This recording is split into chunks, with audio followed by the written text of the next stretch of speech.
বুড়া হইতে হইতে মাথায় টাক পড়ে গেছে, কিরে বিবাহ করেছো? কয় না হুজুর, এখনো নিজের পায়ে দাঁড়াইতেই পারি নাই, কি বিবাহ করবো? ও বলে নিজের পায়ে দাঁড়াইতে পারে না, আরেকজনের পাও দিয়ে হাঁটে। নিজের পায়ে দাঁড়াবে, ইস্টাবলিশড হবে, তারপরে বিয়ে করবে। এই ইস্টাবলিশড হইতে হইতে তো বুড়া হয়ে যায়, 40-45 বছর হয়ে যায়, তারপরেও বিবাহ শাদী করে না। আর মেয়েকে বিয়ে দেওয়া যাবে না, কারণ 18 বছরের নিচে দিলে আবার বাল্য বিবাহ দেওয়া যাবে না। আবার যৌতুক, যৌতুক ছাড়া বিবাহ নাই। এখন যৌতুকের ভয়ে মেয়ের বাবা মেয়েকে বিবাহ দিতে পারছে না। অর্থাৎ বিবাহের যত উপকরণ আছে, যত প্রক্রিয়া আছে, এগুলো সব জটিল হয়ে আসছে, আর সমাজের মধ্যে জেনা শুধু বাড়ছে আর বাড়ছে। বলেন ঠিক না? বিবাহ কঠিন, জেনা সহজ। নবীজি বলেন বিবাহ করো, বিবাহের বয়স হয়েছে সাথে সাথে বিবাহ করো, কারণ বিবাহ করলে ফাইন্নাহু আগাদ্দু লিল বাসর, তোমার দৃষ্টিটা নিচু হয়ে যাবে। যখনই বিবাহ করবে তোমার দৃষ্টি আর এদিক সেদিক পরনারীর দিকে যাবে না, পরনারীর দিকে যাবে না। অন্য কোন নারীর দিকে যদি তোমার দৃষ্টি পড়ে, সাথে সাথে তোমার নফসকে তুমি বলো, এই তুই কোন দিকে তাকিয়ে আছিস? তুই যেই দিকে তাকিয়ে আছিস এই জিনিস তো তোর ঘরেই আছে, তুই এদিকে কেন তাকাস? এটা তো তোর জন্য হারাম করে দেওয়া হয়েছে।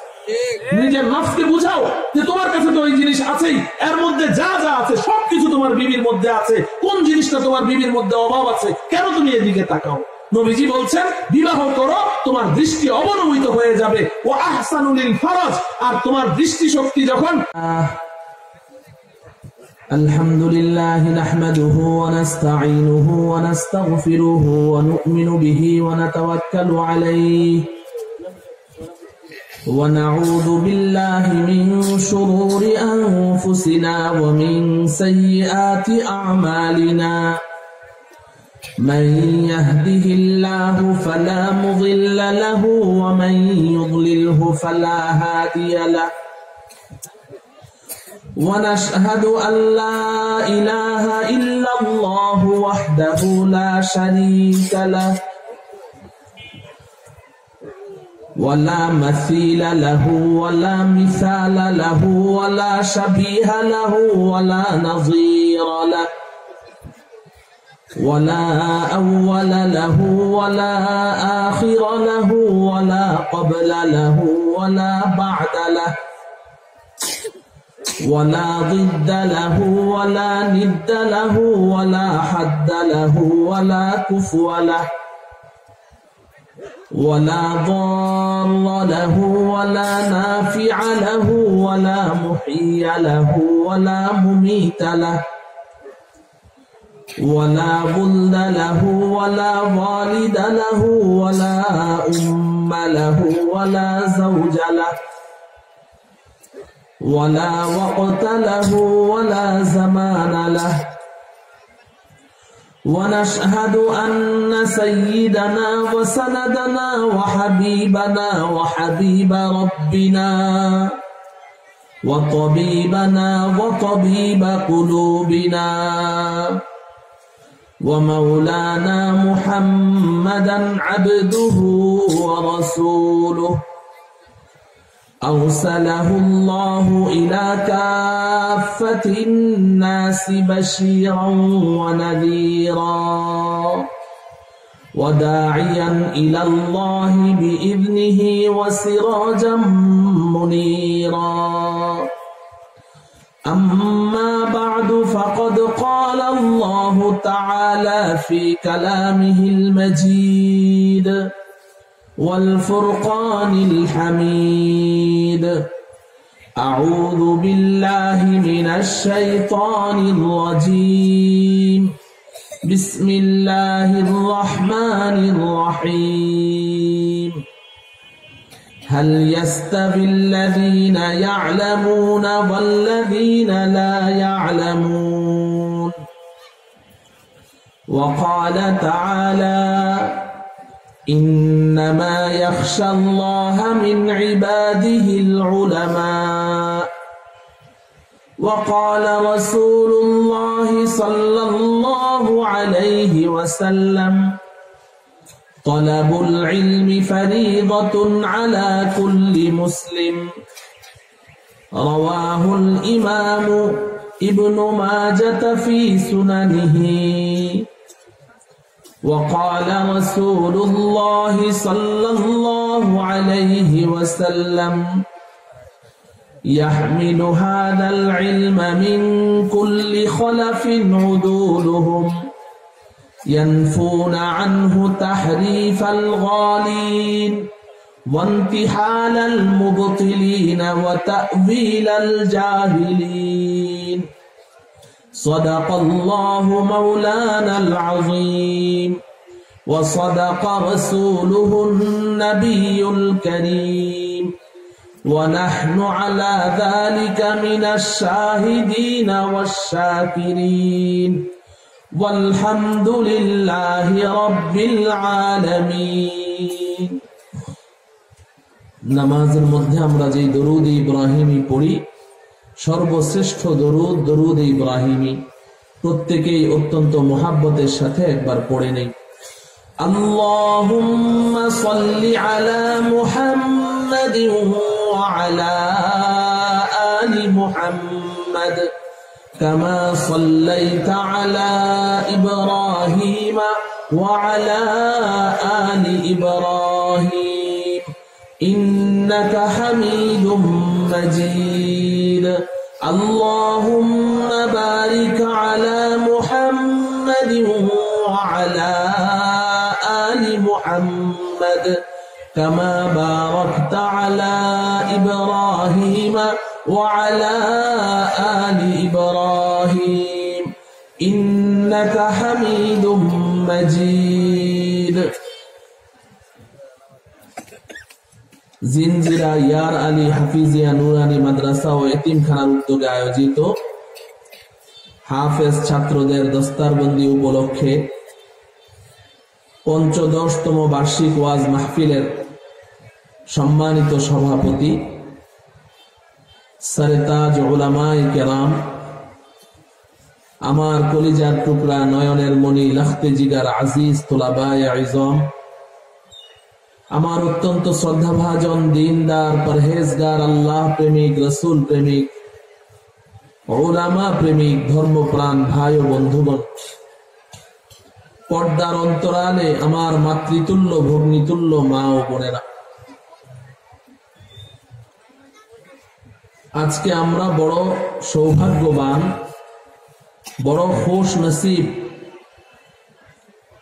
যে আল্লাহ রব্বুল আলামিন দয়া করে মায়া করে আমাদের মাঝে তার একজন প্রিয় বান্দা, তার একজন ওলি, বাংলাদেশের একজন গুমনাম শীর্ষ বুজুর্গ হযরত আল্লামা আহমদ হুসাইন সাহেব দামাত বারাকাতুহুকে উপস্থিত করেছেন। সকলেই বলি আলহামদুলিল্লাহ। হযরত ইতিমধ্যে মাদ্রাসায় অবস্থান করছেন, তিনি এসে আমাদের সকলের জন্য দোয়া করবেন। একজন আল্লাহর ওলি যাদের সান্নিধ্য লাভের জন্য দীর্ঘদিন অপেক্ষা করতে হয়, বহুদূর সফর করে যেতে হয়, তারপরেও তাদের সান্নিধ্য লাভ করা যায় না, কাছে ভিড়া যায় না, এমন একজন আল্লাহওয়ালা বুজুর্গ আমাদের মাঝে উপস্থিত হয়েছেন। হাকিমুল উম্মত মুজাদ্দিদুল মিল্লাত হযরত মাওলানা শাহ আশরাফ আলী থানভী রহমতুল্লাহি আলাইহির অন্যতম সুযোগ্য একজন খলিফা ছিলেন হযরত সৈয়দ ফয়জুর রহমান রহমতুল্লাহি আলাইহি।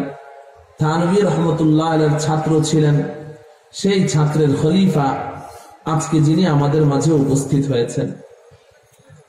হযরত স্টেজে আসার আগ পর্যন্ত আমি আপনাদের সাথে কিছু কথা বলবো, কিছু আলোচনা করব। যেহেতু আজকের এই মাহফিলের আয়োজক আপনাদেরই এই অত্র অঞ্চলের অত্র এলাকার একটি শিক্ষা প্রতিষ্ঠান, দ্বীনি শিক্ষা প্রতিষ্ঠান, এই কারণে আমি আপনাদের সম্মুখে শিক্ষার সাথে সম্পর্কিত কোরআনে পাকের দুটো আয়াত তেলাওয়াত করেছি এবং নবী পাক সাল্লাল্লাহু আলাইহি ওয়াসাল্লামের মুখ নিঃসৃত দুটো হাদিস আমি পাঠ করেছি।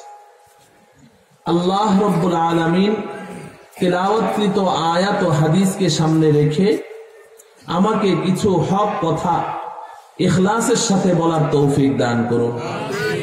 আমাদের সকলকে এই কথাগুলো আমলের নিয়তে অন্তরের কর্ণ দ্বারা শ্রবণ করার তৌফিক দান করুন। আমার প্রিয় সাথী ও বন্ধুগণ, আমরা আজকের মাহফিলে যারা উপস্থিত রয়েছি, আমরা প্রত্যেকেই একটি কথা মনে প্রাণে বিশ্বাস করিও জানি যে এই আসমানের নিচে জমিনের উপরে আল্লাহ রব্বুল আলামিন আমাদেরকে যত নিয়ামত দান করেছেন, প্রতি মুহূর্তে তো আমরা আল্লাহ পাকের নিয়ামতের মুখাপেক্ষী। এক মুহূর্ত, এক সেকেন্ডও আমরা আল্লাহ পাকের নিয়ামত থেকে বিমুখ হতে পারি।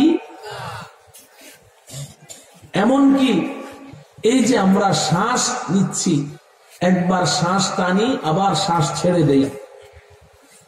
উলামায়ে কেরাম লিখেছেন, আসাতিজায়ে কেরামের জবান থেকে শুনেছি যে এই নিঃশ্বাসটা যখন আমরা ভিতর দিকে টান দেই তো এই শ্বাস ভিতরে গিয়ে সেজদায় পড়ে যায়। সুবহানাল্লাহ। আল্লাহ পাকের দিকে রুজু হয়, আল্লাহ পাকের কাছে অনুমতি চায়, রব্বুল আলামিন আপনার বান্দা তো আমাকে ভিতরে টেনে এনেছে, এখন আপনি অনুমতি দিলে আমি বাইরে বের হব, না হলে আর বের হব না। সুবহানাল্লাহ। আল্লাহ রব্বুল আলামিন অনুমতি দেন যে ঠিক আছে তুমি বের হয়ে যাও, তখন আমাদের শ্বাসটা আবার বের হয়ে আসে।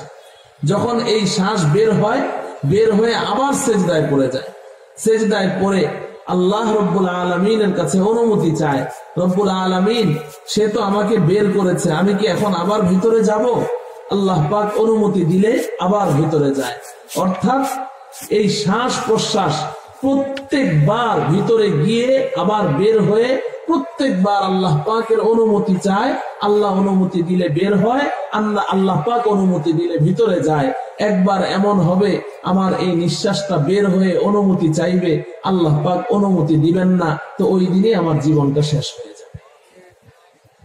তা আমরা প্রতিটা মুহূর্ত আল্লাহ রব্বুল আলামিনের নিয়ামতের মুখাপেক্ষী।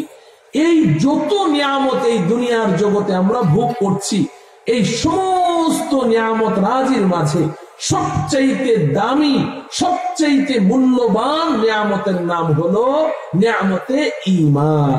কি বলেন? ঈমান। কি বলেন? ঈমান। ঈমানের চেয়ে দামি কোন নিয়ামত আল্লাহ রব্বুল আলামিন এই দুনিয়ার জগতে কাউকেই দান করেন নাই।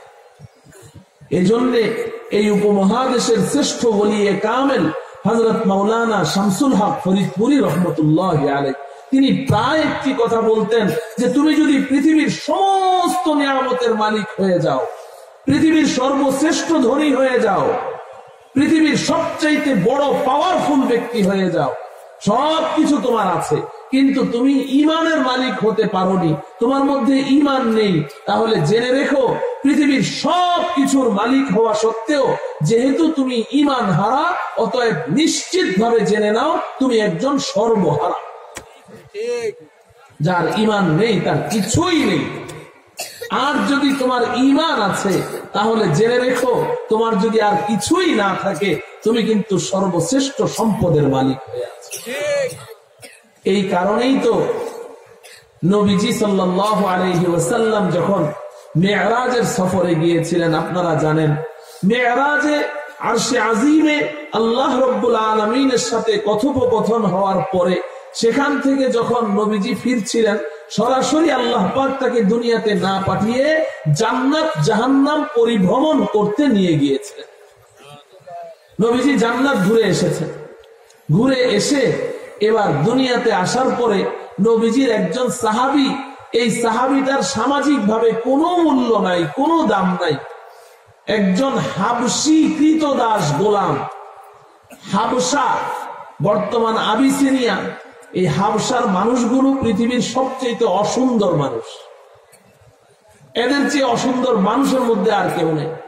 যত কালো হতে পারে, যত কুৎসিত হতে পারে, নাক মোটা, ঠোঁট দুটোটাই এমন মোটা মোটা, নিচের ঠোঁট নিচের দিকে এইভাবে ঝুলে থাকে, মানে যত কুৎসিত হতে পারে। এই বেলালে হাবশী এমন একজন মানুষ ছিলেন, নবীজির মুয়াজ্জিন। এই বেলাল একদিকে তো অসুন্দর, আর একদিকে আবার কেনা গোলাম, কৃতদাস গোলাম, সামাজিক ভাবে কোনো দাম নাই। এই বেলালকে নবীজি ডাকলেন, ডেকে বললেন, বেলাল কি ব্যাপার? আমি যখন জান্নাতে ঢুকেছিলাম জান্নাত পরিভ্রমণে, তো জান্নাতে ঢুকার পরে আমার আগে আগে আমি তোমার পায়ের শব্দ শুনতে পেয়েছি। মুহতারাম সাথী বন্ধুগণ, এই বেলালের দাম এত বাড়লো কি করে? এই মূল্যবান ঈমানের মালিক হওয়ার কারণে। বলেন ঠিক না? তো এই ঈমান, এটার এত দাম, এত দাম। আমি তো এই ঈমানের উদাহরণ দিয়ে থাকি একটি এক সংখ্যার সাথে। কিসের সাথে? এক সংখ্যা। আপনি ব্ল্যাকবোর্ডে, ওই যে দেখেন ব্ল্যাকবোর্ড, ব্ল্যাকবোর্ডে আপনি একটা এক লিখলেন, এক লিখার পরে এর ডানে একটা শূন্য দেন, কত হয়? 10। এর ডানে আরেকটা শূন্য, 100। এর ডানে আরেকটা শূন্য, 1000। এর ডানে আরেকটা শূন্য, 10,000। এর ডানে আরেকটা শূন্য, 1 লক্ষ। এর ডানে আরেকটা শূন্য, 10 লক্ষ। ডানে আরেকটা শূন্য, 1 কোটি। এক একটা শূন্যের মূল্য কত বেশি দেখেন, শূন্যের পাওয়ার কত বেশি। এক সংখ্যাটাকে 1 কোটি বানিয়ে দিয়েছে কোন জিনিসে? শূন্যে। এক একটা শূন্যের পাওয়ার কত বেশি। এখন এই 1 কোটি তো ব্ল্যাকবোর্ডে লেখা আছে, শূন্যগুলো থরে থরে সাজানো আছে। আমার মতো একজন বোকা শোকা ছাত্র তালেবুল এলেম, ও চিন্তা করলো ব্ল্যাকবোর্ডের মধ্যে এই শূন্যগুলো হাঁসের ডিমের মতো কি সুন্দর সারিবদ্ধ ভাবে সাজানো, কিন্তু বাঁ দিকে যে এক সংখ্যাটা, এটা দেখতে অসুন্দর লাগছে, এগুলোর সাথে মানাইছে না। সে একটা ডাস্টবিন, কি বলে, ডাস্টার হাতে নিয়ে, ডাস্টার দিয়ে ওই বাঁ দিকের এক সংখ্যাটাকে শুধু মুছে ফেললো, আর বাকি সবগুলো শূন্য জায়গা মতো আছে। এবার বলেন তো দেখি 1 কোটির মধ্যে কত বাকি আছে? হ্যাঁ, কিছুই নাই। সবই তো আছে। আপনারা বলছেন কিছুই নাই। কেন কিছুই নাই? ওই শুরুতে একটা মুছে ফেলার কারণে। বলেন ঠিক না বেশ? আবার যদি শুরুতে ওই একটা লিখে দেওয়া যায়, এবার কি হয়ে যাবে? 1 কোটি হয়ে যাবে। তাইলে এই শূন্যগুলোর মূল্য আসলে কিসের কারণে? একের কারণে। যদি এই কথাটা বুঝে আসে, তাহলে ভালো করে বুঝে নেন, আল্লাহ রাব্বুল আলামিন আমাকে আপনাকে ঈমান নামের যে দৌলত দান করেছেন, এই ঈমানের মূল্যটাও এরকম। যদি বন্ধু আপনার ভিতরে ঈমান আছে, যদি আমার ভিতরে ঈমান আছে, তাহলে আমার মূল্য কত বেশি। নবীজি সাল্লাল্লাহু আলাইহি ওয়াসাল্লাম ইরশাদ করেন, যদি তোমার মধ্যে ঈমান নামের এই সম্পদ থাকে, তো তোমার দামটা কত বেশি। তুমি ঘর থেকে বের হয়েছো, তোমার একজন প্রতিবেশীর দিকে তাকিয়ে তুমি একটা মুচকি হাসি দিলে। তোমার প্রতিবেশী একজন বের হলো ঘর থেকে, তুমি মুচকি হাসি দিয়ে বললে, ভাই কেমন আছেন? এই যে তুমি হাসিটা দিয়েছো, তোমার ভিতরে ঈমান থাকার কারণে এই হাসিটার দাম এত বেশি। আল্লাহ রাব্বুল আলামিন সাথে সাথে তোমার আমলনামায় একটি কবুল সাদকার সওয়াব লিখে দিয়েছেন।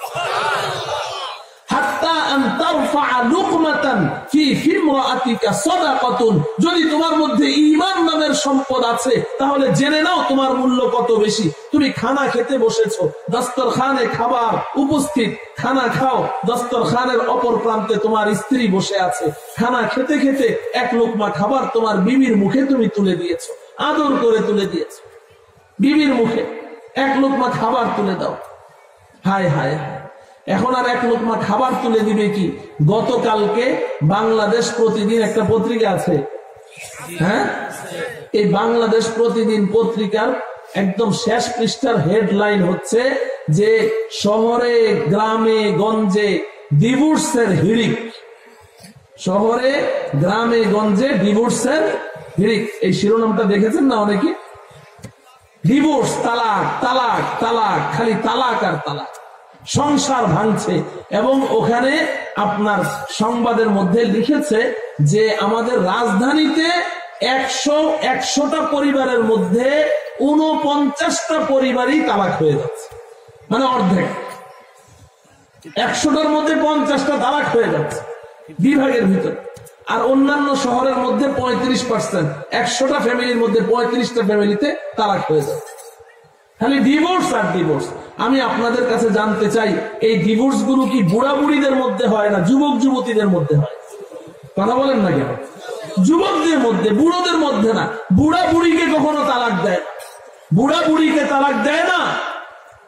50 বছর যাবৎ সংসার করে, 60 বছর যাবৎ সংসার করে, এমন বুড়া বুড়ি সমাজে আছে। গিয়ে দেখেন বুড়া বুড়ির মধ্যে কত মহাব্বত, কত ভালোবাসা। বুড়ি বসে বসে পান ছেঁচে আর বুড়া বসে বসে পান খায়। কত ভালোবাসা! বুড়া বুড়িকে ছাড়া থাকতে পারে না, বুড়ি বুড়াকে ছাড়া থাকতে পারে না। হায় হায়! আর এই বুড়া বুড়ির মধ্যে যে পরিমাণ মহাব্বত আর ভালোবাসা, আমাদের যুবক যুবতীরা বিবাহ শাদী করে 6 মাস বছর যায় না, এদের মধ্যে এর অর্ধেক ভালোবাসাও সৃষ্টি হয় না, খালি ডিভোর্স আর তালাক। অথচ স্বামী স্ত্রীর সম্পর্ক এটা কত মধুর সম্পর্ক। আল্লাহ রাব্বুল আলামিন কোরআনে কারীমে সূরাতুর রূমে আল্লাহ পাক বলছেন, وَمِنْ آيَاتِهِ أَنْ خَلَقَ لَكُم مِّنْ أَنفُسِكُمْ أَزْوَاجًا لِتَسْكُنُوا إِلَيْهَا وَجَعَلَ بَيْنَكُم مَّوَدَّةً وَرَحْمَةً। আল্লাহ রাব্বুল আলামিন বলেন যে আল্লাহ পাককে তোমরা তালাশ করছো, আল্লাহ পাকের নিদর্শন জানতে চাও।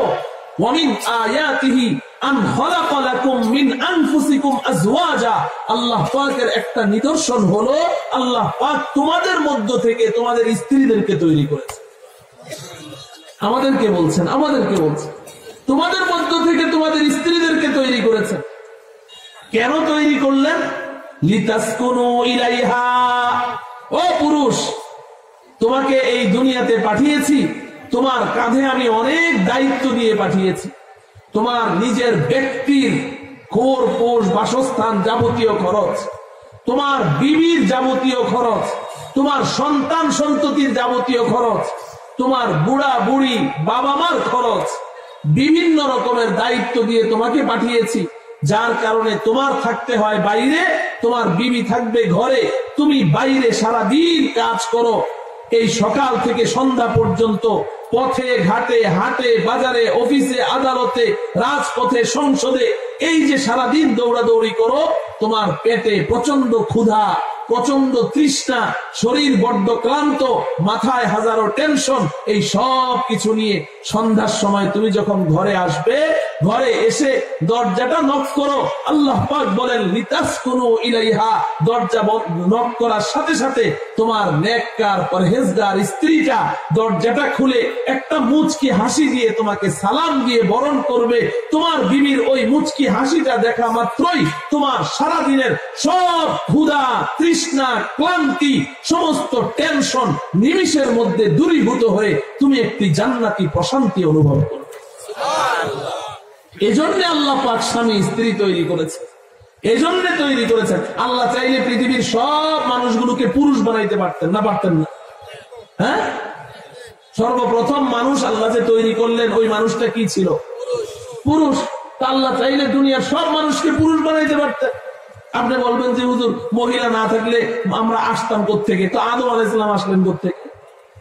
আল্লাহ পারতেন না? আল্লাহ চাইলে সব মানুষগুলোকে মহিলা বানাইতে পারতেন, নারী বানাইতে পারতেন। কিন্তু আল্লাহ রাব্বুল আলামিন যেইভাবে আমাদের পরকালীন জীবনটাকে শান্তিময় করতে চান, আখিরাতের জীবনটাকে সুখময় করতে চান, ঠিক তদ্রুপ এই দুনিয়ার জীবনটাও আল্লাহ পাক আমাদের জন্য সুখ শান্তি কামনা করেন বিধায় আল্লাহ পাক আমাদেরকে নারী পুরুষ করে তৈরি করেছে। এটা আমাদের শান্তির উপকরণ, এটা ডিভোর্সের বিষয় নয়, এটা তালাকের জিনিস নয়। আজকে বড় আফসোস, গতকালকে আমি এই পত্রিকার এই শিরোনামটা পড়ে আমার শরীরে কাঁপন শুরু হয়ে গেছে। বলে কি 100 ফ্যামিলির মধ্যে 49.4 ওখানে দিয়েছে, প্রায় অর্ধেক ফ্যামিলি শুধু ভাঙ্গন, ডিভোর্স। এবং ওখানে রিপোর্ট করেছে পুরুষের তুলনায় নারীরা বেশি ডিভোর্স চায়। আমার প্রিয় মা ও বোনেরা, আজকে যেহেতু এখানে আছেন, আমি এই বিষয়ে কথা বলার জন্য কথা শুরু করিনি, আমি অন্য বিষয়ে কথা বলতে চাই, কিন্তু যেহেতু প্রসঙ্গক্রমে চলে এসেছে আমি বলতে চাই। এবং ওই পত্রিকা এটাও লিখেছে যে নারীদের মধ্যে যারা কর্মজীবী, যারা কাজ করে চাকুরি করে, এরা বেশি ডিভোর্স চায়। এটা আমার কথা না, পত্রিকা খুলে দেখেন।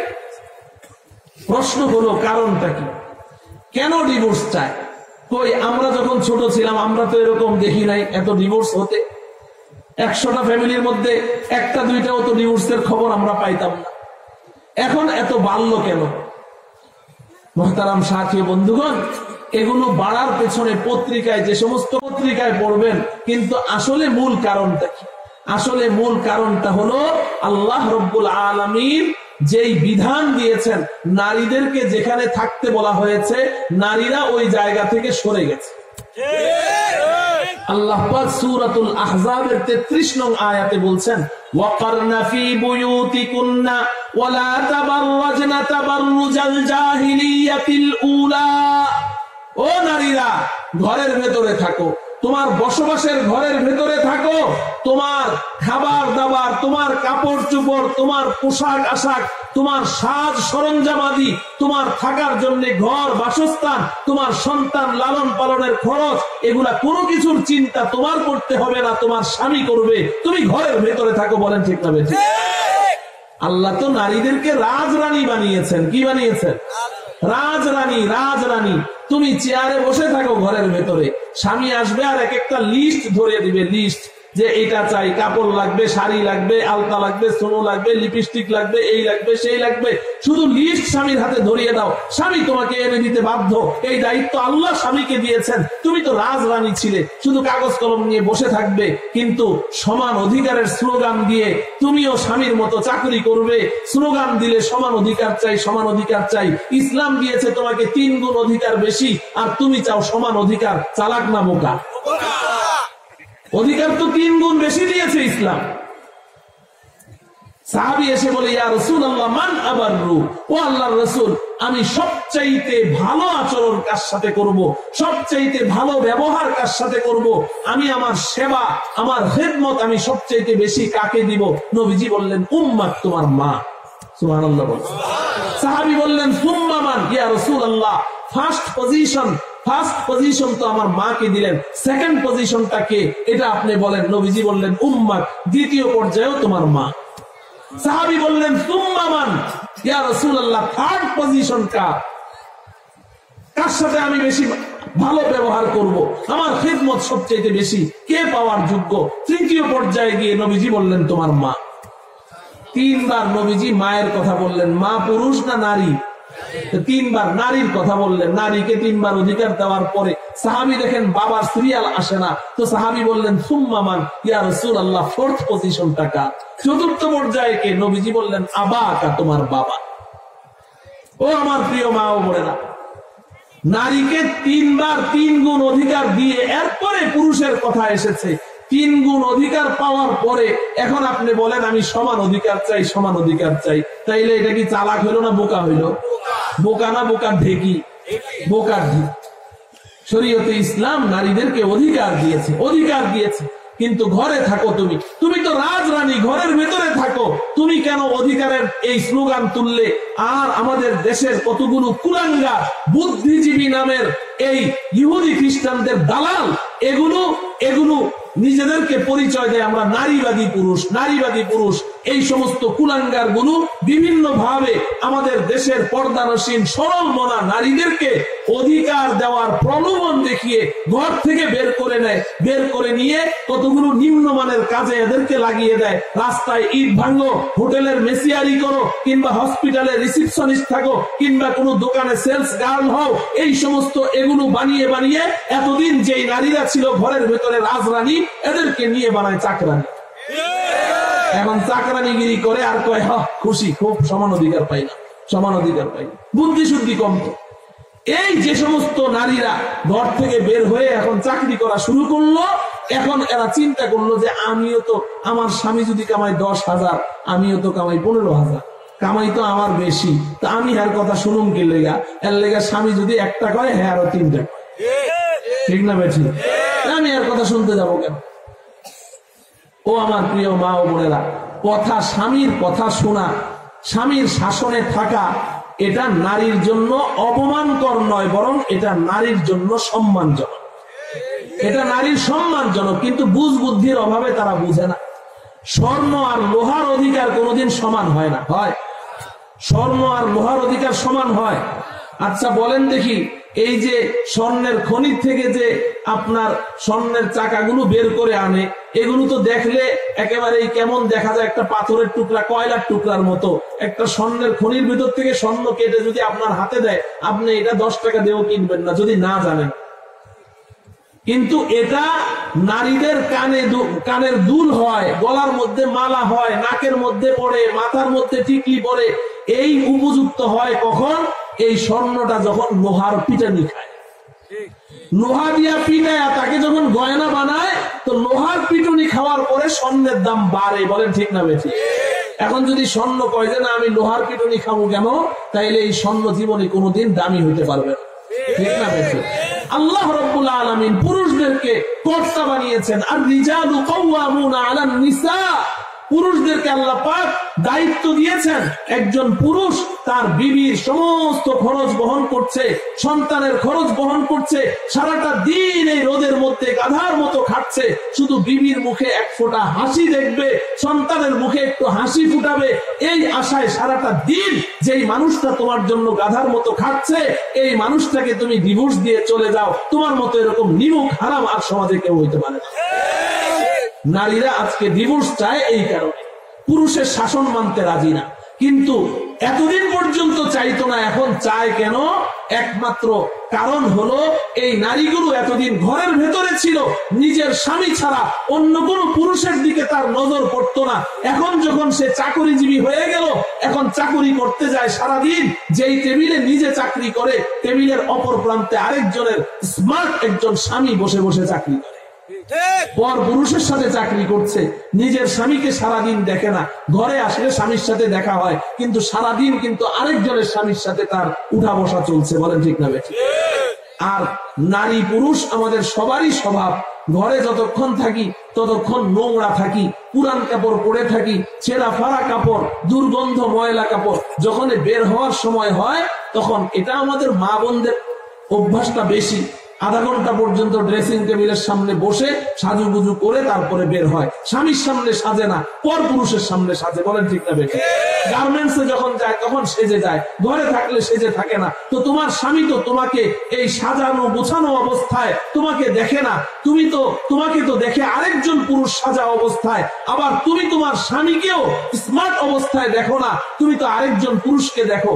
তো ওই স্বামীও আরেক অফিসে চাকরি করে আরেক নারীর সাথে, আর স্ত্রী আরেক অফিসে চাকরি করে আরেক পুরুষের সাথে। সন্ধ্যায় যখন উভয়ে ঘরে আসে, তো ওই পুরুষ মাথার মধ্যে সারাদিন আরেকজনের স্মার্ট সুন্দরী বিবির সাথে যে চাকরি করে এসেছে তার কল্পনা করতে করতে ঘরে ঢুকে, আর আমার বিবিও আরেকজন পুরুষের চেহারা কল্পনা করতে করতে ঘরে ঢুকে। ঢুকার পরে এখন স্বামী স্ত্রী একজন আরেকজনকে আর ভালো লাগে না, বাস পান থেকে চুন খসতে দেরি, কয় 1 তালাক 2 তালাক 3 তালাক, তোর 14 গোষ্ঠী তালাক যা। ঠিক না? এখন আর ভালো লাগে না, তো এখন আর ভালো লাগে না।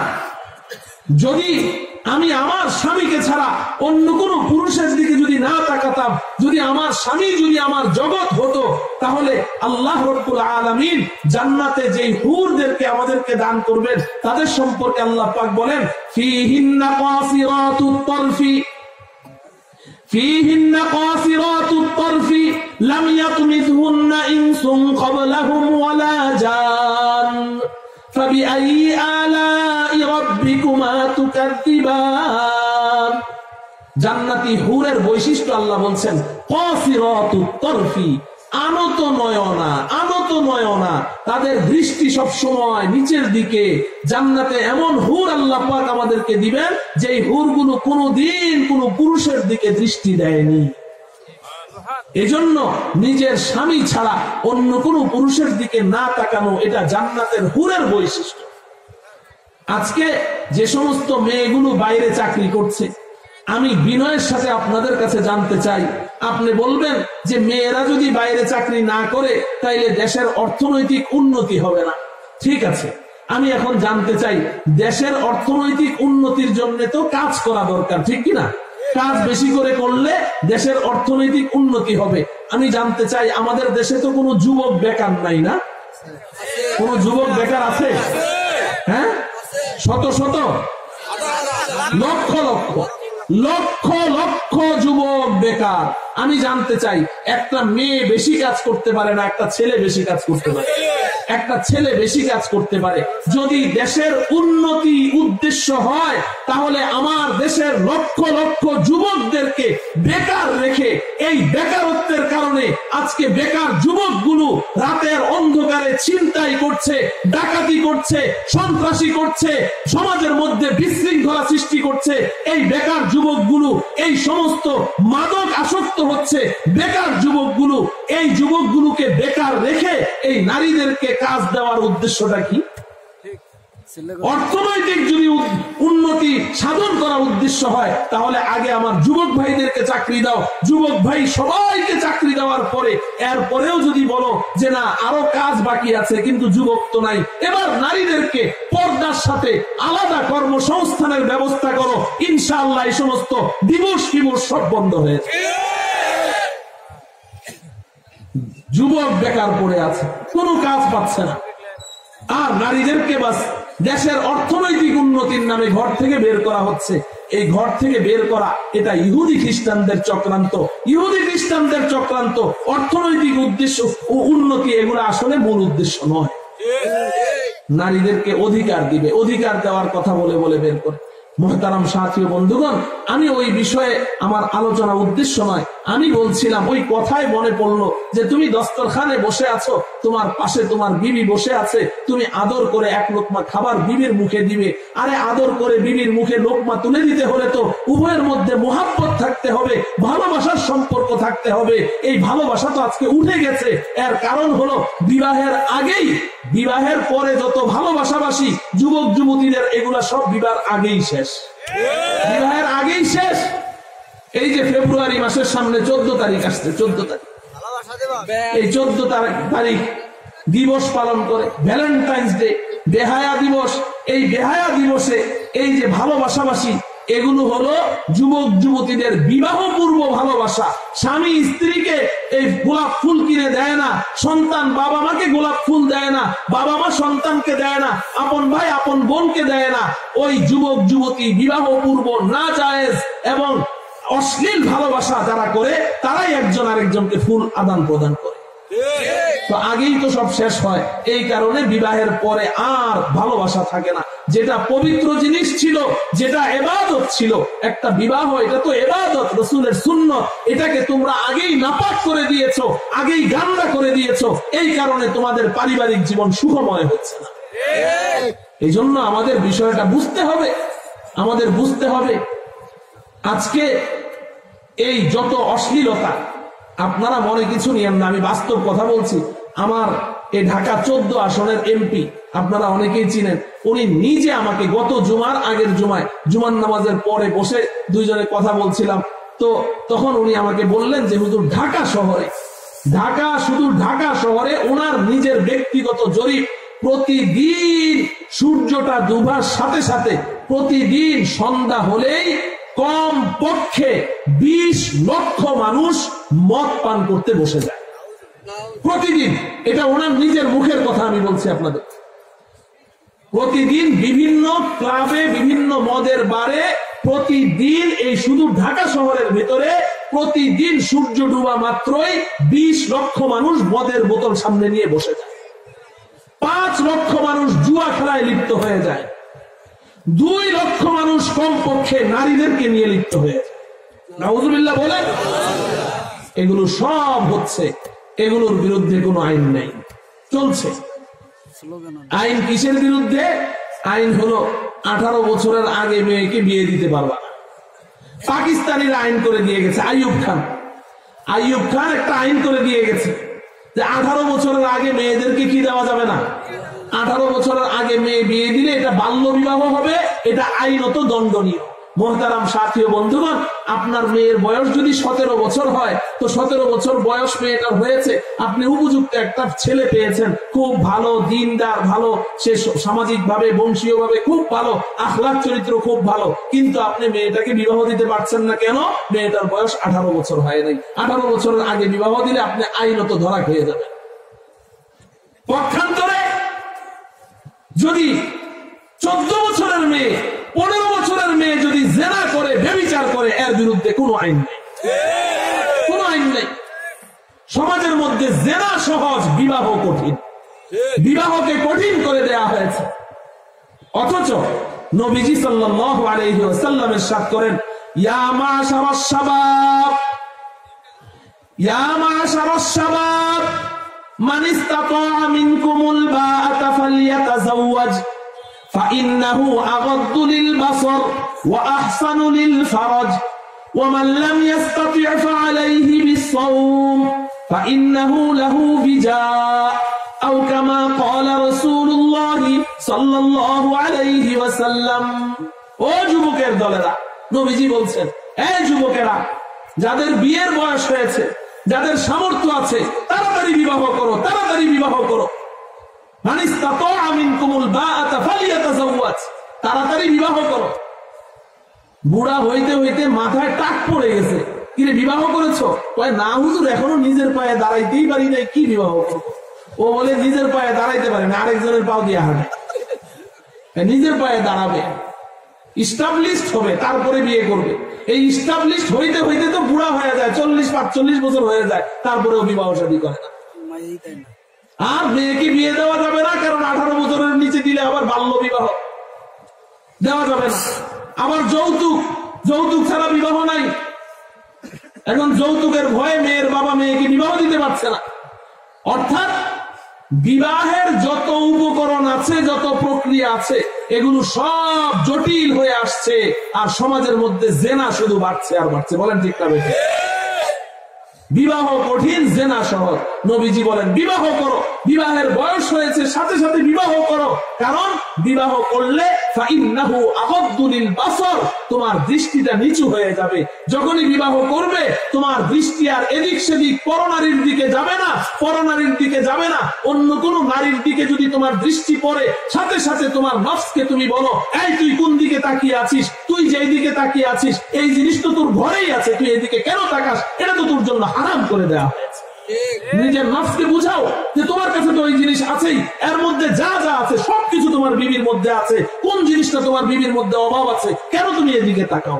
নবীজি বলছেন বিবাহ করো, তোমার দৃষ্টি অবনমিত হয়ে যাবে। ও আহসানু লিল ফারাজ, আর তোমার দৃষ্টি শক্তি যখন অবনমিত হবে, তোমার কন্ট্রোলে চলে আসবে, তখন তোমার লজ্জাস্থানটাও কন্ট্রোলে চলে আসবে।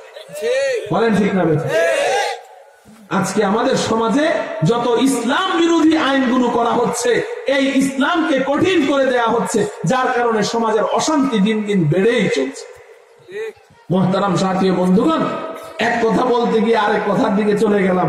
তো নবীজি বলছেন যদি তোমার মধ্যে ঈমান নামের সম্পদ থাকে, মনে আছে তো? যদি তোমার মধ্যে ঈমান থাকে তাহলে তোমার মূল্য কত বেশি।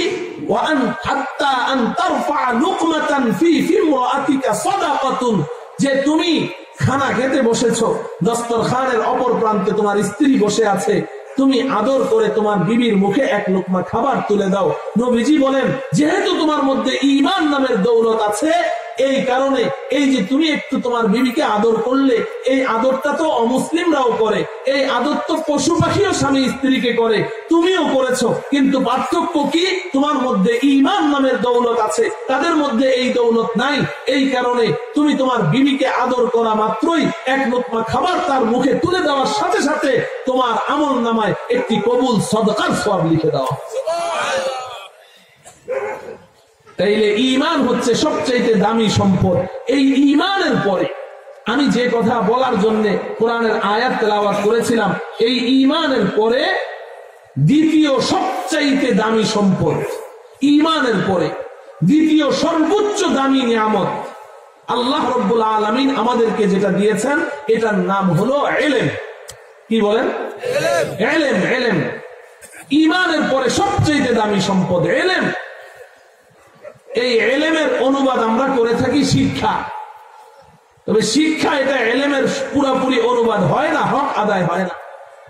এই ইলম, এই শিক্ষা, এটা এত দাম, এত দাম যে আমার আপনার মধ্যে যদি সুশিক্ষা না থাকে, ইলম না থাকে, তাহলে আমার আপনার ঈমানটাও বিশুদ্ধ হবে। ঠিক কিনা বলেন? ঈমান আমি যে আনবো, ঈমান কাকে বলে, ঈমান কি জিনিস, কি কি বস্তুর উপর ঈমান আনতে হবে, এগুলো কি আগে জানতে হবে না? এই জানাটাই তো ইলম। ইলম না থাকার কারণে আজকে ঈমানদাররা নিজেদেরকে বেঈমান বানিয়ে ফেলছে, কিন্তু তাদের নিজেদের কোনো খবরই নেই। ঈমান, এই কপাল, এটা কার সামনে নত হবে বলেন? কার সামনে? পীরের সামনে কপাল নত করা যাবে? পীরকে সেজদা করা যাবে না। এখন যারা পীরকে সেজদা করে তাদের ঈমান আছে? তাদের ঈমান নাই, নিশ্চিত তাদের ঈমান নাই। মুহতারাম সাথী ও বন্ধুগণ, আমরা যদিও কুমিল্লার মানুষ, কিন্তু সাভারে বাড়ি করেছি। আমরা আপনাদের এলাকার মানুষ। এই সাভারে পীরের সংখ্যা খুব বেশি। সাভারের মানুষ পীর ভক্ত। পীর আউলিয়াদের মাধ্যমে আমরা ইসলাম পেয়েছি, এর মধ্যে কোনো সন্দেহ নেই। এই বাংলাদেশে পীর আউলিয়াদের মাধ্যমে ইসলাম এসেছে না? হযরত শাহজালাল ইয়ামানী রহমতুল্লাহ আলাইহি, শাহ আলী বগদাদি, আমি তো মিরপুরে থাকি, শাহ আলী মাজারের পাশে। এই শাহ আলী বগদাদি রহমতুল্লাহ আলাইহি, হযরত শাহ কেরামত আলী জৌনপুরি রহমতুল্লাহ আলাইহি, ওনাদের মাধ্যমেই তো বাংলাদেশে ইসলাম এসেছে। পীর আউলিয়াদের মাধ্যমে আমরা ইসলাম পেয়েছি। এই পীর আউলিয়া তারা আল্লাহর বন্ধু। তারা কি? আল্লাহর বন্ধু। ওলি মানে বন্ধু। এখন আমরা ধরেন, আপনি যদি প্রধানমন্ত্রীর সাথে সাক্ষাৎ করতে যান, তাহলে সরাসরি কিন্তু সাক্ষাৎ করতে পারবেন না, মাঝখানে একটু মধ্যস্থতা লাগে, তাই না? আপনি হয় চেয়ারম্যান সাহেবের কাছে যাবেন, নাইলে এমপি সাহেবের কাছে যাবেন, ওনার মাধ্যমে হয়তো প্রধানমন্ত্রী পর্যন্ত পৌঁছতেও পারেন। তো মাঝখানে মধ্যস্থতা লাগে। আল্লাহ রাব্বুল আলামিন আমাদেরকে বলেছেন, ওয়াবতাগু ইলাইহিল ওয়াসিলা, ও দুনিয়ার মানুষ, তোমরা যদি আল্লাহ পর্যন্ত পৌঁছতে চাও, তোমরাও একটা মধ্যস্থতার ব্যবস্থা করো, একটা উসিলায় আল্লাহ পর্যন্ত পৌঁছতে চেষ্টা করো। এই উসিলাটা আমাদের নেক আমল, আবার এই উসিলাটা হলো আল্লাহ ওয়ালা পীর আউলিয়া। কথা বুঝে আসে? কিন্তু যার মাধ্যমে আমি আল্লাহ পর্যন্ত পৌঁছবো, তার সাথে আল্লাহর সাথে একটা গুড রিলেশন থাকতে হবে, ঠিক না বেঠিক? আল্লাহর সাথে সম্পর্ক থাকতে হবে না? কিন্তু আমি যাকে পীর মনে করে যার হাতে হাত রাখছি, তার সাথে যদি আল্লাহর সাথে সরাসরি সম্পর্ক না হয়ে যদি ইবলিসের সাথে সম্পর্ক থাকে, তখন কি অবস্থা হবে? বর্তমান আমাদের বাংলাদেশের মানুষ, বাংলাদেশে অনেক হক্কানি পীর আউলিয়া আছে, অনেক হক্কানি পীর আউলিয়া আছে, কিন্তু আমরা পীর চিনতে ভুল করে আল্লাহ ওয়ালা মনে করে অধিকাংশ ক্ষেত্রেই এমন মানুষের হাতে হাত রাখি, এই লোকটার সাথে আল্লাহর সাথে কোনো সম্পর্ক নাই, মোটেও নাই, ওর সাথে ইবলিস শয়তানের সাথে সম্পর্ক। এজন্যে আমি, আপনার বিবি যদি আপনাকে বলে বাজার থেকে একটা লাউ কিনে নিয়ে আসো, আপনি সকালে বাজারে যান, 50 টাকা দিয়ে একটা লাউ কিনবেন।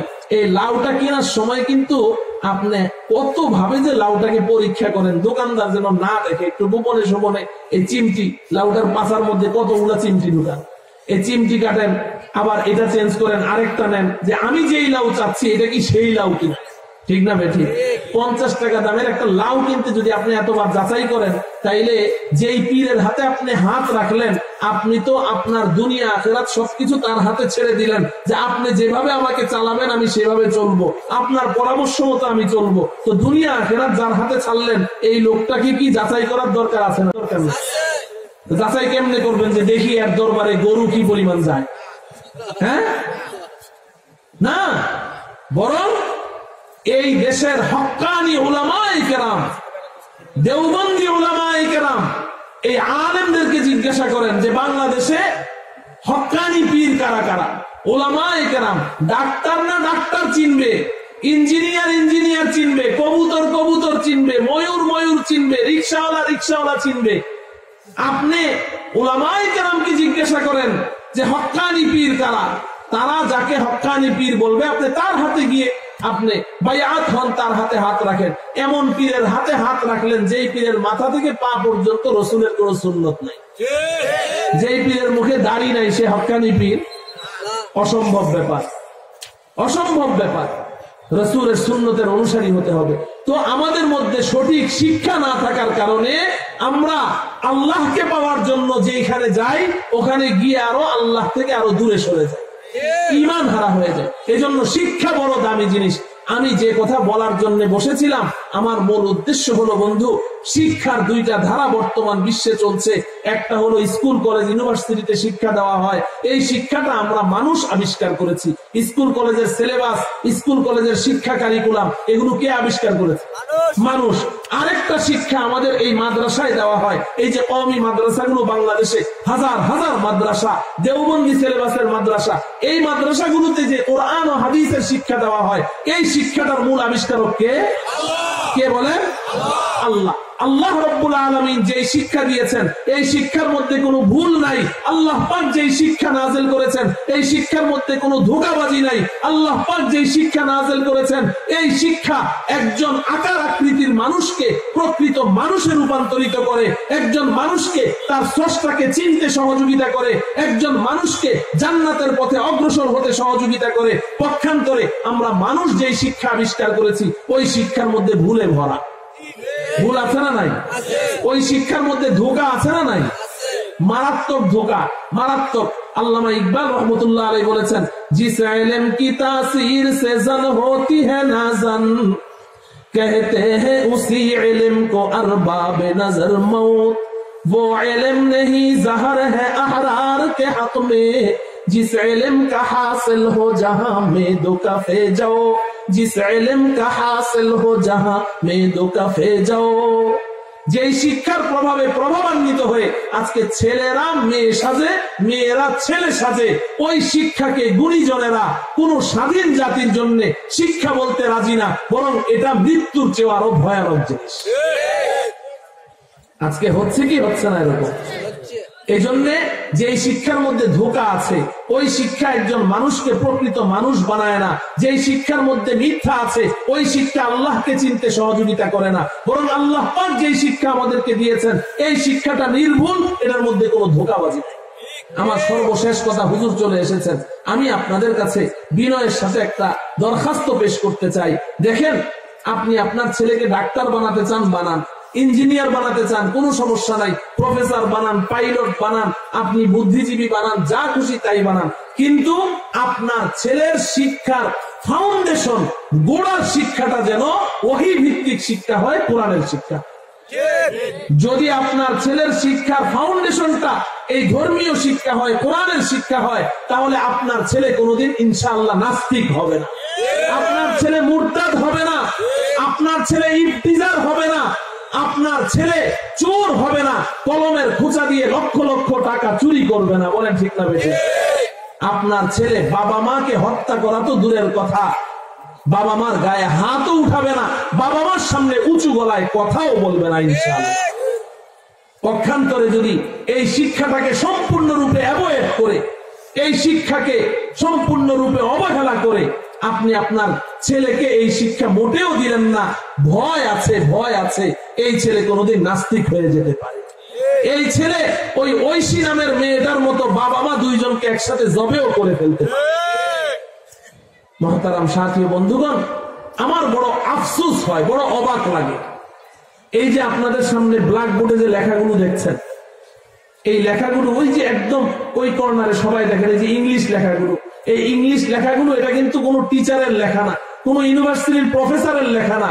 আমাদের এখানে নুরানি মক্তব 3 বছরের একটা প্যাকেজ প্রোগ্রাম আছে, এই নুরানি মক্তবের 2য় বর্ষের ছাত্রের লেখা, মোহাম্মদ রবিউল হাসান, 2য় শ্রেণী। এই বাচ্চাটা কি এখানে আছে আশেপাশে? একটা ছোট্ট একটা বাচ্চার হাতের ইংলিশ লেখা দেখেন। আমি চ্যালেঞ্জ করব, এই মজলিসে যদি থাকো, কোন ইন্টার কিংবা বিএ কিংবা মাস্টার্স কোন ছেলে এত সুন্দর করে লেখে দেখাও, আমি চ্যালেঞ্জ করবো, কেউ লিখতে পারবে না। আপনি দেখাতে পারবে এমন সুন্দর করে লেখা?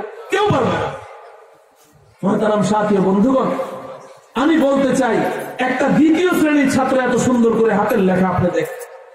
আপনি যদি আপনার বাচ্চাটাকে মাদ্রাসায় দেন, এখন দেখেন আমাদের যে ইংলিশ মিডিয়াম স্কুলগুলো আছে, আমি যদি অবাস্তব বলি আপনারা আমাকে ধরবেন। আপনি আপনার বাচ্চাটাকে স্কুলে দেন, 5 বছর 6 বছরের বাচ্চাটাকে দেন, 3 বছর পরে জিজ্ঞাসা করবেন যে বাবা, আমি যে 3 বছর তোকে স্কুলে পড়াইলাম এতগুলো টাকা খরচ করে, আগামী বছর তুই কোন ক্লাসে উঠবি? ও বলবে যে বাবা, আগামী বছর আমি ক্লাস 1-এ উঠব। 3 বছর পড়ার পরে কি বলবে? ক্লাস 1-এ। কেন রে বাবা, 3 বছর পড়লি, তুই 3 বছর কি বললি? আগামী বছর ক্লাস 1-এ উঠবি। প্রথম বছর পড়লাম প্লে, এরপরে পড়লাম নার্সারি, এরপরে পড়লাম কেজি, এখন আগামী বছর পড়বো ক্লাস 1। ঠিক না বেশি? তাহলে 3 বছর পড়ার পরে ক্লাস 1-এ উঠবে। পাশাপাশি আপনি ওকে সূরা ফাতিহাটা জিজ্ঞাসা করেন, শুদ্ধ করে শোনাইতে পারে না। আরে নামাজের ফরজ ওয়াজিব গুলো শোনাইতে পারে, জানাজার নামাজ পড়াইতে পারে, জুমার নামাজ পড়াইতে পারে, কিছুই পারে না। কোরআন শরীফ তো পড়া দূরের কথা। পক্ষান্তরে এই বাচ্চাটাকেই যদি আপনি আমাদের মাদ্রাসার এই নুরানি মক্তবে ভর্তি করেন, আমি আপনাকে বলে যাই, 3 বছর পরে এবার জিজ্ঞাসা করেন যে বাবা 3 বছর কি পড়লি? ও বলবে যে আমি আগামী বছর ক্লাস 3-তে উঠব। কোন ক্লাসে? ক্লাস 3। 3 বছর পড়ার পরে ক্লাস 3। এবং এই ছেলেটাকে আমরা আমাদের অভিজ্ঞতার আলোকে বলছি, এটা চাপাবাজি নয়। আশেপাশে আমরা স্কুলগুলোতে মাদ্রাসার ছাত্র পাঠিয়ে দেখেছি, অধিকাংশ ক্ষেত্রে এই ছেলেগুলো স্কুলে গিয়ে ফার্স্ট, সেকেন্ড, থার্ড হচ্ছে ক্লাসের মধ্যে। এক, ক্লাস 3-তে উঠলো। 2 নাম্বার বলবে যে আমি কায়দাও শেষ করেছি, আমপাড়াও শেষ করেছি, কোরআন শরীফ 30 পারা দেখে রিডিং করাও শেষ করেছি। এরপরে 3য় নাম্বার সে বলবে যে আমি এই যে তলাবুল ইলমি ফারিদাতুন আলা কুল্লি মুসলিম, প্রত্যেকটা মুসলমানের উপরে ইলমে দ্বীন শিক্ষা করা ফরজ। অর্থাৎ এই ধর্মীয় শিক্ষার যে প্রাইমারি স্তরের শিক্ষাটা, যতটুকু শিক্ষা না হলে আমি মুসলমান থাকতে পারবো না, এই ন্যূনতম এই শিক্ষাটুকু, এটাও 3 বছরে তার অর্জন করা শেষ। সে এখন নামাজে ইমামতি করতে পারে, জুমার নামাজে খুতবা পড়তে পারে, জানাজার নামাজ পড়াইতে পারে, ঈদের নামাজ পড়াইতে পারে। বলেন ঠিক না বেঠিক? তো আমি কি মাদ্রাসায় নুরানি বক্তব্য দিয়ে আমি কি ঠকলাম না জিতলাম? আমার এই জিনিসটা বুঝে আসে না। আমরা নুরানি বক্তব্য কেন দিচ্ছি না? নুরানি বক্তব্য পাঠান, এরপরে আপনার 3 বছর পরে আপনি এই বাচ্চাটাকে নিয়ে কি বানাবেন বানান। তাহলে তো অন্তত পক্ষে এতটুকু আশা করা যায় যে আপনি মারা গেলে আপনার ছেলে ডাক্তার হলে ডাক্তার পিতা আপনার জানাজার ইমামতি করবে। ঠিক না বেঠিক? ইঞ্জিনিয়ার ছেলে, পাইলট ছেলে আপনার জানাজার ইমামতি করতে পারে, কিন্তু এখন তো পারে না। এবং আশা করা যায় এই ছেলেটা কোনোদিন নাস্তিক মুরতাদ হবে না। মুহতারাম সাথী ও বন্ধুগণ, আল্লাহ রাব্বুল আলামিন আমাদের সকলকে এই বিক্ষিপ্ত কথাগুলো বুঝার এবং আমল করার তৌফিক দান করুন। আমাদেরকে এই দুনিয়ার জগতে আল্লাহ রাব্বুল আলামিন শান্তির উপকরণ হিসেবে যে পারিবারিক বন্ধন দান করেছেন, আল্লাহ পাক আমাদের এই পারিবারিক বন্ধনকে আরো সুদৃঢ় করে সুখ শান্তির জীবন দান করুন। ওয়া সাল্লাল্লাহু তাআলা আলা সাইয়্যিদিনা মুহাম্মদ ওয়া আলা আলিহি ওয়া আসহাবিহি আজমাইন। আসসালামু আলাইকুম ওয়া রাহমাতুল্লাহি ওয়া বারাকাতুহু।